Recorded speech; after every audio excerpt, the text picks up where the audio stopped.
Your peace and enjoyment in retirement depends on the right housing strategy. Visit housingafter60.com for our full analysis and cost transparency guides. I will see you in the next video. Welcome to another deep dive from Housing After 60.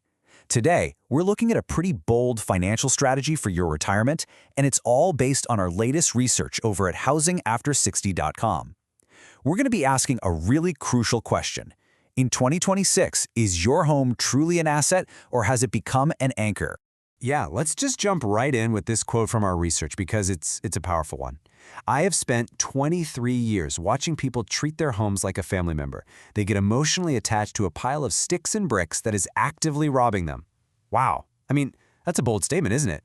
It really makes you stop and think, are you being truly honest with yourself about what your home is actually costing you? Exactly. And that's the perfect setup for the solution we're going to break down today. We're calling it the senior arbitrage play. Right. And listen, this is not just about downsizing. That's not the right word. Arbitrage. It's a financial term, right? It means you're taking advantage of a price difference. So in this case, we're talking about selling your expensive, traditional home and buying a lower cost, but still high-end, manufactured home. The whole point? To take that massive chunk of cash in between and turn it into a real live income stream for your retirement. And really, it boils down to a pretty simple three-step process. Step 1, you sell that big, high-maintenance house. Step 2, you take a piece of that money and buy a brand new, gorgeous manufactured home for cash. And step 3, and this is the magic part, you invest the difference. We're literally talking about putting hundreds of thousands of dollars to work for you to generate actual income you can live on. Okay, but let's be real for a second. The moment some people hear manufactured home, their brain just conjures up this old negative image, right? A stereotype. So in this next section, we're going to tackle that stigma head on. Let's talk about the myth versus the modern reality. Yeah, you really have to forget everything you think you know. Because in 2026, we're talking about stunning, high-end homes. I mean, quartz countertops, 9-foot ceilings, massive windows, spa bathrooms, the kind of stuff you'd see in any brand new custom-built house. These are precision-engineered living spaces. It's just a completely different world from the trailers of the past. And this really gets to the heart of the mindset shift that you have to make. I love this line. I do not care about your neighbors. I care about your net worth. At the end of the day, this decision isn't about keeping up with the Joneses or what someone down the street might think. It's a cold, hard, logical financial move designed for one thing: to improve your quality of life. All right, so we've laid out the concept and we've busted some of the biggest myths.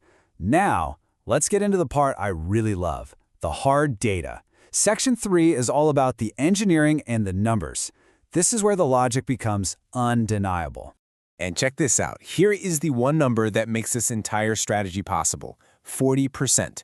Just let that sink in. That's the average savings you're looking at with a high-end manufactured home compared to a traditional stick-built house of the same size and quality in 2026. 40%. So where does that 40% come from? Well, this table breaks it down perfectly. Just look at the insane difference in the cost of labor and site prep. We're talking about tens, even hundreds of thousands of dollars saved, all because the home is built efficiently in a climate-controlled factory. It's just a smarter, more predictable way to build a house. And by the way, if you want the full technical breakdown with all the regional data, you've got to check out the post on housingafter60.com. And please, don't make the classic mistake of thinking that saving money means you're getting lower quality. In a lot of ways, it's actually the complete opposite. See, these homes are built to a single, strict federal HUD code. And for really important things like wind safety and insulation, that federal code is often tougher than the patchwork of local codes your traditional home was probably built to. Oh, absolutely. The engineering is just fundamentally different. And honestly, in many ways, it's just plain superior. Every single home is built on a permanent steel I-beam chassis. That makes it incredibly strong. I mean, think about this. The house has to survive what's basically a 60-mile-per-hour earthquake just to get to your property. And because it's all built indoors, there's zero risk of your lumber getting rained on and growing mold inside the walls. The quality control is just on a whole other level. So what does this all add up to for your bank account down the road? Well, as we laid out in detail on the Housing After 60 website, the numbers are just staggering.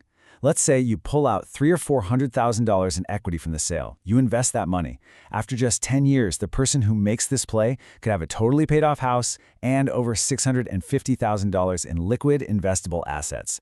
That's not just a nice nest egg. That is life-changing financial freedom. All right, so if this whole idea is starting to sound pretty compelling, you're probably asking, okay, what's the catch? What can go wrong? And that is a great question.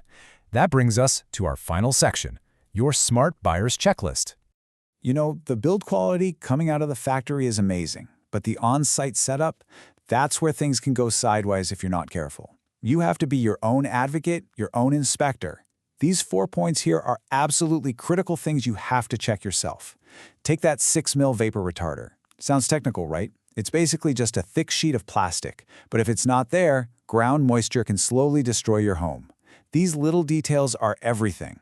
We have the full 7-point technical checklist on the Housing After 60 website, and I'm telling you, it is an absolute must-read before you even think about buying.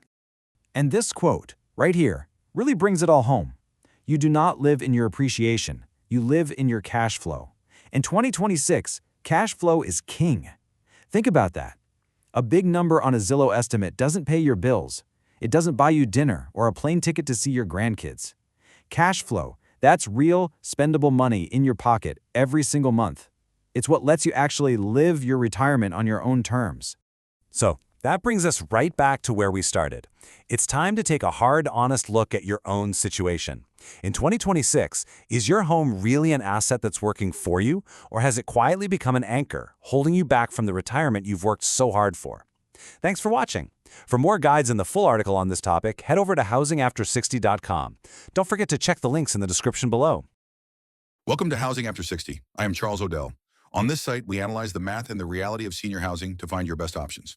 Let's get started.